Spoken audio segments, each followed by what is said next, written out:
Alright, beautiful people. Good Doc back again once again.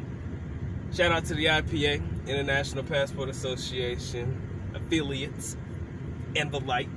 Appreciate y'all locking in. Alright, so there's two things that I believe every passport brethren or blue book gentleman needs to do before traveling abroad, and there's one thing that I think that they should at least consider. Right? If you've never traveled before, but you're looking to get into traveling, two things that you must automatically do.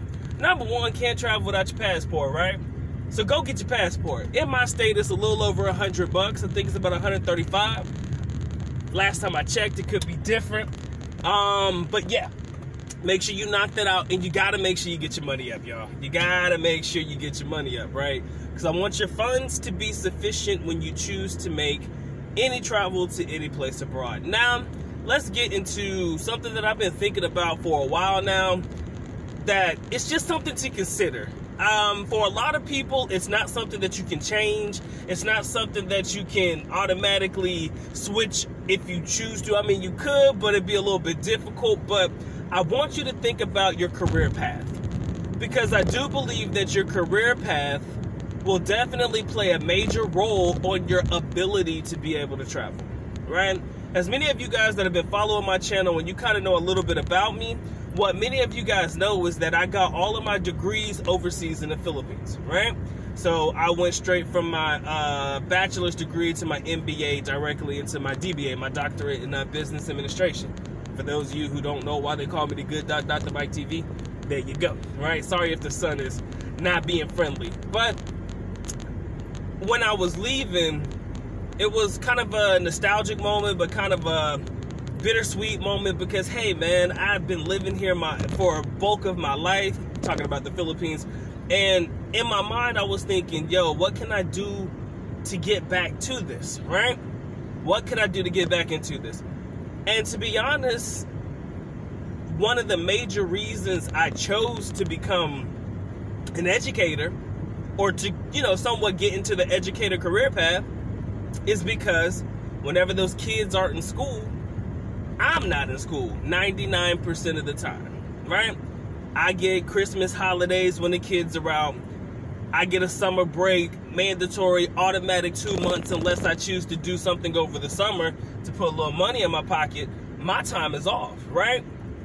So for me, I don't have to run to my employer and beg for time off. I don't have to run to my employer and say, yo, can I get a couple of weeks off? Because, come on now, 3 days in the Philippines or 3 days. I mean, I guess if you're traveling to a place that's a little closer, like Brazil and Colombia, maybe you can make the best out of it. But, your trip going to a place like the Philippines, at least 24 hours of that trip, you're going to be, traveling.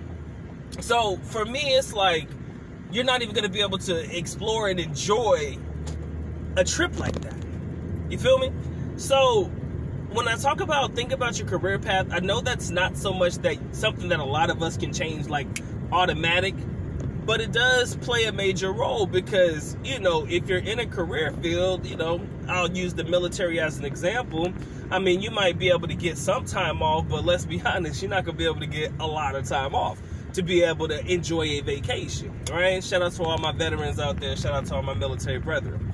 But there's certain career fields. I mean, unless you really do, from the IT perspective, unless you really do work from home or online, yes, that'll work. But let's say, for example, you report every day to a brick and mortar, right? An actual physical building or location, right? And that's where you work from. It's going to be a little bit difficult, probably, to ask for time off, right? Man, I want to take 2 weeks to go to Brazil. I want to take 2 weeks to go to Colombia. I just want to go see some things. It'll be a little bit difficult for you to request that time off.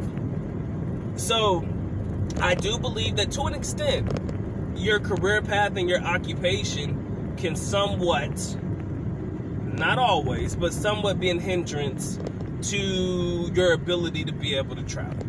Okay?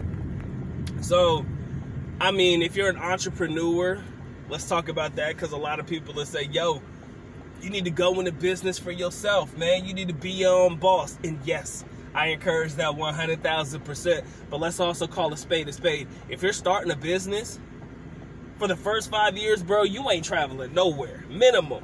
For the first 5 years, you're 24 hours a day, 7 days a week. You ain't gonna be able to take no vacation. It would be hard pressed for you to be able to take a vacation, and if you do take a vacation, you're probably not going to be able to enjoy the vacation. Why? Because you're going to be worried about the business.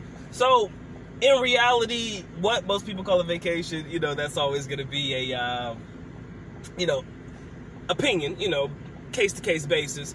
But for me, I just want you guys to think about that. I want you guys to think about the career choice that you've chosen. Because sometimes that could be a hindrance to why a lot of guys can't go abroad.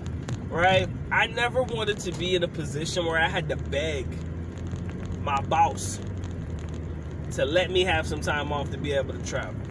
Again, that's why I chose to become an educator.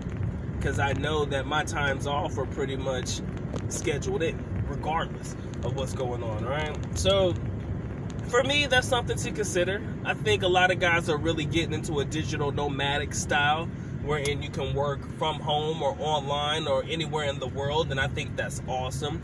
Those types of jobs definitely give you the opportunity to be able to travel, but that's not for everybody. You feel me? That's not a job for everybody, right?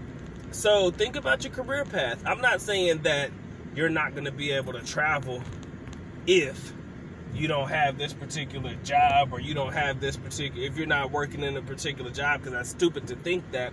But I do believe that that may be an obstacle that a lot of brethren have to overcome outside of the mandatory getting your passport and getting your money up, right? So I didn't really want to waste too much time on this video. I just wanted to throw that little bug in your ear, you know, had a little conversation. Hope you guys enjoyed it, man. This